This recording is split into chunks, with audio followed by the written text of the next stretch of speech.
रूस और यूक्रेन का जंग पिछले कई दिनों से चल रहा है, लेकिन 24 फरवरी 2022 को जब ये जंग शुरू हुई थी, तब से लेकर इस युद्ध में कई उतार चढ़ाव आ चुके हैं।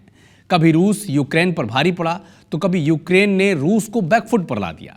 लेकिन अब ये जंग ऐसे मुकाम पर आ चुका है जहां से आगे क्या मोड़ लेगा ये कोई नहीं जानता, या फिर बहुत कुछ रूसी राष्ट्रपति व्लादिमीर पुतिन पर निर्भर कर सकता है।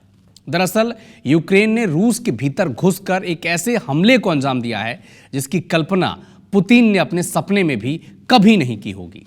हम ऐसा क्यों कह रहे हैं, इस रिपोर्ट में आप समझें।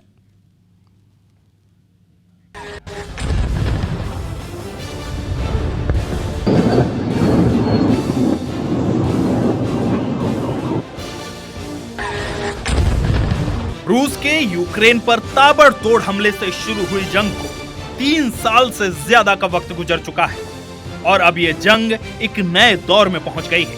रूस के हमलों से बैकफुट पर चल रहे यूक्रेन ने रूस में 6000 किलोमीटर अंदर घुसकर ऐसे हमले को अंजाम दिया है जिसकी दुनिया के युद्ध इतिहास में कुछ ही दूरी पर खड़ी इन लॉरियों से रिमोट के जरिए ड्रोन्स लॉन्च किए गए, जिन्होंने एयरबेस तक पहुंचकर 40 से ज्यादा A-50, Tu-95 और Tu-22 जैसे स्ट्रेटेजिक बॉम्बर्स को निशाना बनाया। ये वही बॉम्बर्स हैं जिनका रूस सबसे ज्यादा इस्तेमाल यूक्रेन पर हवाई हमलों के लिए करता है।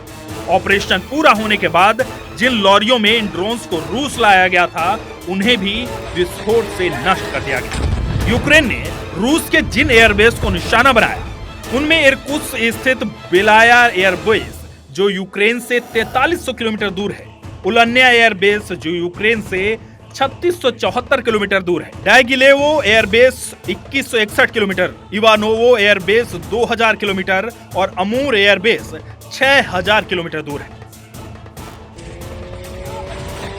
शुरुआती अनुमानों के मुताबिक रूस को इन ड्रोन हमलों से 2 बिलियन अमेरिकी डॉलर से ज्यादा का नुकसान हुआ है।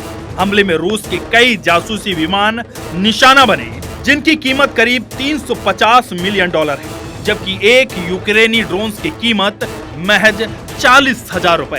खास बात यह है कि यूक्रेन ने इन हमलों को तब अंजाम दिया जब एक दिन बाद ही 2 मई को इस्तांबुल में रूस यूक्रेन के प्रतिनिधि मिलने वाले थे और दोनों के बीच शांति वार्ता प्रस्तावित थी। इस हमले से यह साफ हो गया है कि दुश्मन को छोटा समझकर कमजोर नहीं समझना चाहिए। भविष्य के युद्धों में ड्रोन और आर्टिफिशियल इंटेलिजेंस की भूमिका अहम रहने वाली है। यह हमने हाल के ऑपरेशन सिंदूर में देखा, अब यूक्रेन के ताजा हमले से समझ सकते हैं। Bureau report IBC 24।